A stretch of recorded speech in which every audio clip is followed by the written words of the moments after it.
साथियों, दुनिया के लिए नॉर्थ कोरिया का मतलब सिर्फ एक चेहरा है, किम जोंग उन। वो भारी भरकम शरीर, वो अजीब हेयर स्टाइल और वो न्यूक्लियर बटन दबाने की धमकी। हमें ऐसा लगता है कि सारी ताकत उसके हाथों में है, लेकिन जरा गौर से देखिए उस सुप्रीम लीडर के पीछे कौन है।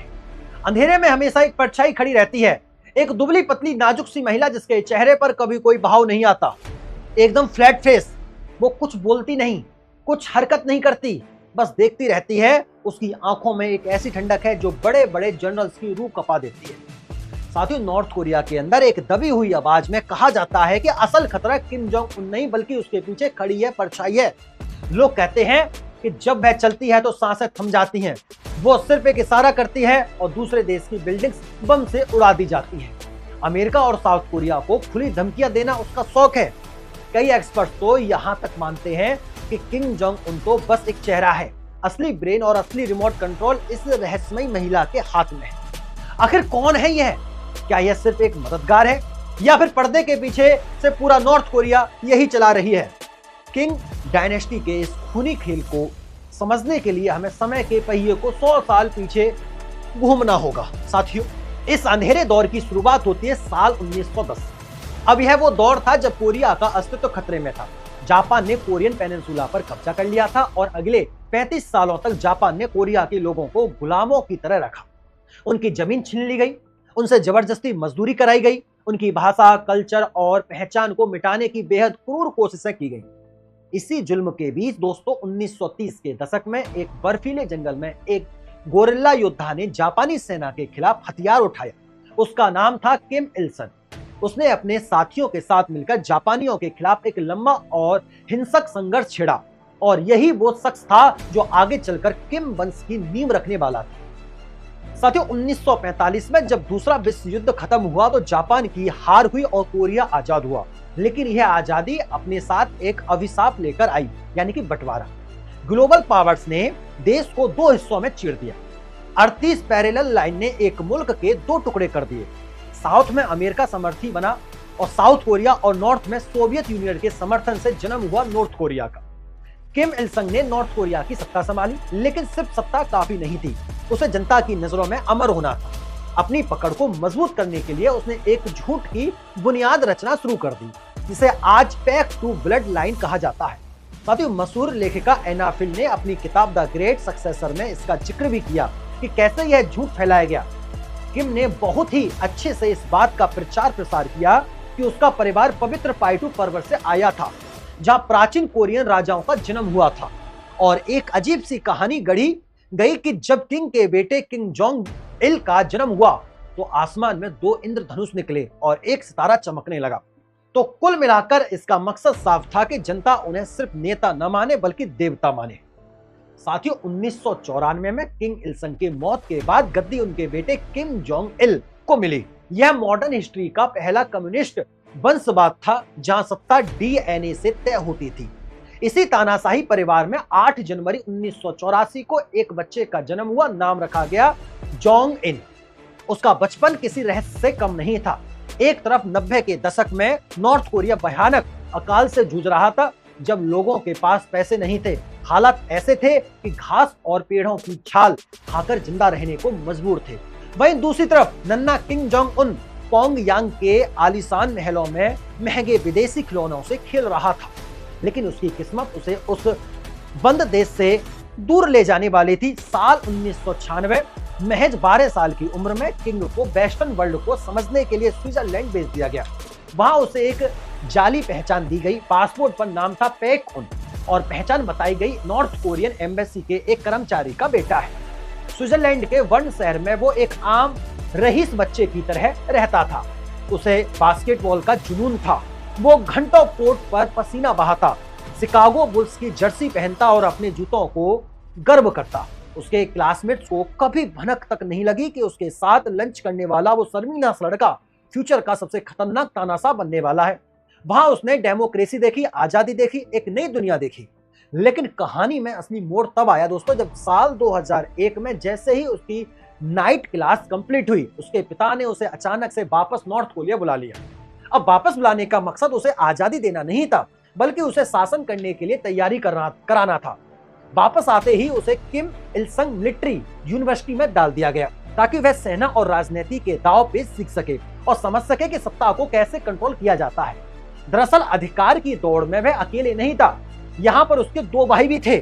सबसे बड़ा भाई किम जोंग नाम, जो कभी पिता का लाडला हुआ करता था, वो पिता की नजरों से गिर चुका था, क्योंकि वजह थी वो फर्जी पासपोर्ट पर जापान के डिग्री लैंड जाते हुए पकड़ा गया, जिसने पूरे परिवार की नाक कटवा दी। दूसरा भाई किम जोंग चुरम दिल और दिमाग से कमजोर था, जो देश को संभालने के लायक नहीं था। बच्चा यहाँ पर सबसे छोटा बेटा किम जोंग उन में उसके पिता को वो क्रूरता, वो जिद दिखी जिसके उन्हें तलाश थी। नॉर्थ कोरिया के सरकारी टीवी पर एक एंकर काले कपड़े में रोते हुए खबर पढ़ रही थी, प्रिय नेता किम जोंग इल अब नहीं रही, उनकी मौत ट्रेन में हार्ट अटैक की वजह से हो गई थी। महज 27 साल की उम्र में बिना किसी अनुभव के किम जोंग उन पर अब सुप्रीम लीडर था। दुनिया को लगा कि विदेशी शिक्षा प्राप्ति है युवा शायद देश में सुधार लाएगा, शायद वह अपने देश के दरवाजे खोलेगा, लेकिन किम ने सुधार नहीं बल्कि सफाई करना शुरू कर दिया। सत्ता संभालते ही उसे लगा कि पिता के पुराने जनरल्स और वफादार उसे गंभीरता से नहीं ले रहे। उसे अपनी ताकत दिखानी थी और तानाशाही में ताकत दिखाने की एक ही तरीका होता है, खौफ। साल 2012 सबसे पहला शिकार बने सेना प्रमुख रियोंग। एक दिन अचानक से खबर आई कि वह बीमार है और अगले ही पल वो गायब हो गए। रिपोर्ट्स के मुताबिक उन्हें गोली मार दी गई। किम ने अपने ही सगे फूफा और पॉलिटिकल गुरु जेंग सोंग थाई को निशाना बनाया। अब जेंग को सरकार का नंबर 2 आदमी माना जाता था, जो किम जोंग उसके बाद सबसे बड़े ओहदे पर था। वे चाइना के साथ रिश्तों के प्रमुख थे। एक पार्टी मीटिंग के दौरान लाइव टीवी पर सैनिकों ने इस बुजुर्ग नेता को कुर्सी से घसीटकर बाहर निकाला। उन पर राजद्रोह और भ्रष्टाचार का आरोप लगा, लेकिन सजा ऐसी थी जिसे सुनकर रूह कांप जाए। रिपोर्ट्स बताती हैं कि उन्हें एंटी एयरक्राफ्ट गान्स के सामने सबसे पहले खड़ा कर दिया गया और फिर उड़ा दिया गया, ताकि उनके शरीर का कोई नामो निशान न बचे। यह किम का अपनी ही फैमिली और पूरी एल्ट क्लास को स्पष्ट संदेश था, मेरे खून का रिश्ता भी तुम्हें बचा नहीं सकता, मेरे रिश्ते में जो भी आएगा मारा जाएगा। तानाशाह के महलों में जहां खून की नदियां बह रही थी, वहीं सड़कों पर आम जनता एक खामोश मौत मर रही थी। किम जोंग उन ने पूरे देश को एक खुली जेल में बदल दिया, जहां एनिमी बर्न नाम का एक सिस्टम काम करता है, यानी कि हर 25-50 घरों पर एक मुखिया होता है, जिसका काम सिर्फ अपने पड़ोसियों की जासूसी करना होता है। आपके घर में कौन आया, आपने रात को क्या बात की, क्या आपने विदेशी रेडियो सुना? अगर कोई गलती पकड़ी जाती है तो सजा सिर्फ उसे नहीं मिलती, यहाँ 3 पीढ़ियों की सजा का नियम है। अगर आप भागने की कोशिश करते हैं तो आपके बूढ़े माँ बाप और छोटे बच्चों को भी लेबर कैंप में सड़ा दिया जाएगा।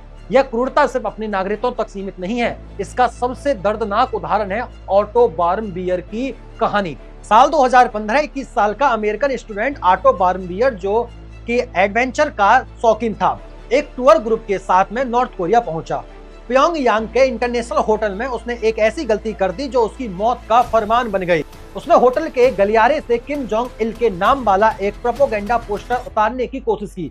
शायद वो इसे एक सोवेनियर के रूप में घर ले जाना चाहता था, लेकिन प्योंगयांग की दीवारों के भी कान नहीं बल्कि आंखें होती हैं। सीसीटीवी कैमरे में सब कुछ रिकॉर्ड कर लिया गया। जनवरी 2016 वापसी के वक्त एयरपोर्ट पर ऑटो को गिरफ्तार कर लिया गया। 2 महीने बाद दुनिया ने उसे टीवी पर देखा। वो रो रहा था, गिड़गिड़ा रहा था, हाथ जोड़कर कह रहा था, मैंने मेरे जीवन की सबसे बड़ी गलती की है। लेकिन किम के दरबार में माफी की जगह नहीं होती। उसे 15 साल की कठोर कैद की सजा सुनाई गई। 17 महीने बाद जून 2017 में जब उसे अमेरिका वापस भेजा गया तो वह कोमा में था। वो अंधा और बहरा हो चुका था। डॉक्टर्स ने बताया कि उसके दिमाग को भारी नुकसान पहुंचाया था, जैसे उसे बेरहमी से पीटा गया हो। अमेरिका पहुंचने के कुछ ही दिनों बाद उसकी मौत हो गई। एक पोस्टर सिर्फ एक कागज के टुकड़े के लिए किम जोंग उनकी सरकार ने एक हंसते खेलते नौजवान को जिंदा लाश में बदल दिया। तानाशाही सिर्फ डंडे से नहीं, दिमाग से भी चलती है। किम जोंग उन यह सुनिश्चित करता है कि नॉर्थ कोरिया का हर बच्चा उसे भगवान माने। स्कूल्स में बच्चों के लिए 81 घंटे का स्पेशल कोर्स अनिवार्य किया गया है, और यह कोई साइंस या मैथ्स का कोर्स नहीं है। इसमें सिर्फ किम जोंग उनकी बहादुरी के झूठे किस्से रटाए जाते हैं। बच्चों को पढ़ाया जाता है कि किम ने 3 साल की उम्र में कार चला ली थी, 9 साल की उम्र में नाव की रेस जीत ली थी, और वह एक महान संगीतकार है। इस ब्रेन वॉशिंग का असर इतना गहरा है कि जनवरी 2020 में एक दिल दहला देने वाली रिपोर्ट सामने आई थी। एक घर में आग लगने पर एक मां ने अपनी ममता दिखाई और आग से अपने 2 बच्चों को बचा लिया। लेकिन इस चक्कर में दीवार पर लगी किंग परिवार की तस्वीर जल गई। अब होना तो यह चाहिए था कि उस मां की तारीफ होती कि अपने बच्चों को बचाए, लेकिन हुआ उसका उल्टा। नॉर्थ कोरिया की सरकार ने उस मां पर मुकदमा चला दिया। उस पर आरोप लगा कि उसने जिंदा भगवान की तस्वीरों को जलने दिया। वहां कानून है कि अगर आग लगे तो पहले तस्वीरें बचानी है, फिर इंसान। सोचिए, जिस देश में अपने बच्चों की जान बचाना भी गुनाह हो, मानसिक गुलामी की किस हद तक पहुंच चुका है, आप इसी बात से अंदाजा लगा सकते हैं। लेकिन सवाल यह है, क्या सब लोग इस झूठी कहानियों पर यकीन करते हैं जो उनको पढ़ाया जाता है, बताया जाता है? जवाब मिला 13 नवंबर 2017 को दुनिया की सबसे खतरनाक सीमा पनमुनजोंग पर एक जीप पूरी रफ्तार से साउथ कोरिया की तरफ दौड़ रही थी। इसे चला रहा था एक 24 साल का नॉर्थ कोरियन सैनिक ओंग सोंग, जो कि अपनी ही सरकार से भाग रहा था। उसकी जीप एक गड्ढे में फंस गई। वो कूदा और तेजी से भागा। पीछे उसके साथी सैनिकों ने उस पर 40 राउंड फायर किए। 5 गोलियां उसे लगी। वो खून से लथपथ होकर साउथ कोरिया की सीमा में गिर गया। जब साउथ कोरियन डॉक्टर ने उसकी सर्जरी की तो उन्होंने कुछ ऐसा देखा जिसने दुनिया को हिला दिया। उस एलर्ट सैनिक की आंतों में 10 इंच लंबे पैरासाइट्स रेंग रहे थे। यह घटना किम के शक्तिशाली देश की गाल पर तमाचा थी। यानी कि अगर सेना के सबसे खास जवानों का पेट कीड़ों से भरा है तो आम जनता को किस नरक में जी रही होगी। लेकिन इस गरीबी के बीच एक वर्ग ऐसा भी है जो अमीर हो रहा है। इसे कहते हैं डोंजू, यानी कि पैसों के मालिक। जब 90 के दशक में सरकारी राशन सिस्टम फेल हो गया था तो ब्लैक मार्केट का जन्म हुआ। यह डोंजू वही लोग हैं जो चाइना से तस्करी करके सामान लाते हैं, प्योंगयांग में अपार्टमेंट खरीदते हैं और किम को खुश रखने के लिए उसे लग्जरी गिफ्ट करते हैं। आज पेंगो में जो गगनचुंबी इमारतें दिखती हैं वो इन्हीं के काले धन से बनी हैं। और खुद किम जोंग सैनिकों के पेट के कीड़ों से बेखबर अपनी एक अलग फैंटेसी दुनिया में जीता है। और इस फैंटेसी दुनिया का केंद्र है वॉनसेन।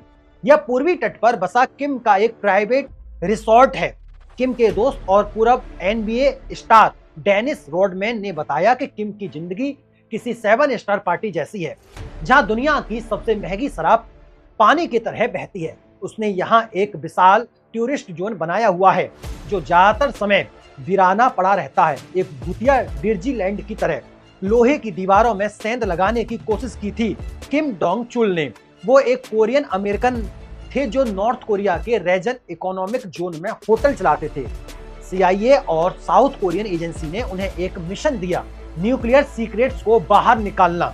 यह किसी फिल्म जैसा था। डोंगचुल को एक कलाई घड़ी दी गई जिसमें कैमरा था और एक पेन जो आवाज रिकॉर्ड कर सकता था। 4 साल तक उन्होंने सेना के राज चुराए, लेकिन अक्टूबर 2015 में एक USB सिस्टम का आदान प्रदान करते वक्त वो हाथों पकड़े गए। उन्हें 10 साल की सजा हुई। हालांकि बाद में डिप्लोमेसी के तहत उन्हें छोड़ दिया गया। 2017 था। रॉकेट मैन जासूसी के डर के बावजूद किम नहीं रुका। 2017 में उसने हॉन्गसॉन्ग 15 जैसी मिसाइल दागी जो अमेरिका तक मार सकती थी। अमेरिकन प्रेसिडेंट डोनाल्ड ट्रंप ने उसे लिटिल रॉकेट मैन कहा और फायर एंड फ्यूरी की धमकी दी। 2018 दोस्ती का नाटक, लेकिन फिर किम ने पासा पलट दिया। उसने डिप्लोमेसी का रास्ता चुना। सिंगापुर समिट हिस्ट्री में पहली बार एक अमेरिकन प्रेसिडेंट और नॉर्थ कोरियन तानाशाह ने हाथ मिलाया। किम मुस्कुराई, ट्रंप के साथ चला, लेकिन यह कारनामा ज्यादा दिन नहीं चला। फरवरी 2019 में हनोई में जब किम ने राष्ट्रपति डोनाल्ड ट्रंप से आर्थिक प्रतिबंध हटाने की मांग की और बदले में अपने न्यूक्लियर हथियार को पूरी तरह से छोड़ने से मना कर दिया तो ट्रंप बैठकर छोड़कर चले गए और किम खाली हाथ लौटा। और यह उसके ईगो पर बहुत बड़ी चोट थी। कहा जाता है कि इस विफलता के बाद उसने अपने कई वर्ताकारों को मरवा दिया। किम जोंग उनकी जिंदगी किसी नवेल से कम नहीं थी। उसकी सुरक्षा को लेकर उसका पागलपन चरम पर था। जब भी वह चाइना या रसिया जाते हैं तो हवाई जहाज की बजाय अपने खास बुलेट प्रूफ ट्रेन टाएंगा को इस्तेमाल करते हैं। यह परंपरा उनके पिता और दादा ने शुरू की थी, जिसमें एंटी एयरक्राफ्ट मिसाइल लगे हुए हैं और अंदर 5 स्टार होटल जैसी सुविधाएं मौजूद हैं। अब वक्त है उस सवाल का जवाब जानने का जिससे हमने इस कहानी की शुरुआत की थी कि आखिर वो परछाई कौन है। पिछले कुछ सालों में किम की बगल में एक नया चेहरा उभरा, उनकी छोटी बहन किम यो जोंग। लेकिन वह अचानक से सत्ता में नहीं आई। शुरुआत में वह सिर्फ पर्दे के पीछे रहकर भाई की इमेज बिल्डिंग करती थी। दुनिया ने उनका पहला बड़ा कदम तब देखा जब 2018 में वो विंटर ओलंपिक्स के लिए साउथ कोरिया गई। वहां एक पीस मैसेंजर बनकर मुस्कुराती हुई दिखाई देती थी। लेकिन वो मुस्कुराहट बस एक छलावा थी। जल्द ही उनका रोल बदल गया। जहां किम जोंग उन अब खुद को कभी कभी नरम दिखाने की कोशिश करते हैं, बच्चों के सर पर हाथ फेरते हैं, वहीं उनकी बहन किम जो योंग की जुबान से आग बरसती है। वो आज नॉर्थ कोरिया की बैड कॉप हैं और इसका सबसे खौफनाक सबूत जून 2020 में मिला, जब उन्होंने साउथ कोरिया को धमकी दी और उसके कुछ ही दिनों बाद उन्हीं के आदेश पर केसोंग में बने इंटर कोरियन लेसन ऑफिसर को बम से उड़ा दिया गया। एनालिस्ट मानते हैं कि वह सिर्फ बहन नहीं बल्कि किम की दिमाग की परछाई है। अगर आज किम को कुछ हुआ तो नॉर्थ कोरिया की अगली कमान इसी महिला के खूनी हाथों में होगी। आज नॉर्थ कोरिया एक दोहरे पर खड़ा है। एक तरफ किम जोंग, उनके पास में न्यूक्लियर बॉम्ब्स का जखीरा है, 3000 टन की सबमरीन्स हैं और दुनिया को तबाह करने की धमकी है। तो दूसरी तरफ उसकी अपनी जनता है जो अंधेरे में जी रही है, जिनके पेट में कीड़े हैं और जिनके दिमाग में डर भरा गया है। नॉर्थ कोरिया के दरवाजे कब खुलेंगे? क्या कभी वहां की जनता आजादी की सुबह देख पाएगी या फिर किम का वंश या अंधेरा यूं ही कायम रहेगा? यह तो आने वाला वक्त ही बताएगा। जब तक पाई टू ब्लड लाइन का यह भ्रम है, तब तक नॉर्थ कोरिया की यह खामोश चीखें दुनिया को सुनाई देती रहेंगी। कैसे लगी आपको नॉर्थ कोरिया के बारे में यह इंफॉर्मेशन? हमें कमेंट सेक्शन में जरूर बताइएगा। अगर वीडियो पसंद आई हो तो वीडियो को लाइक करना, दोस्तों में शेयर करना और चैनल को सब्सक्राइब करना मत भूलिएगा।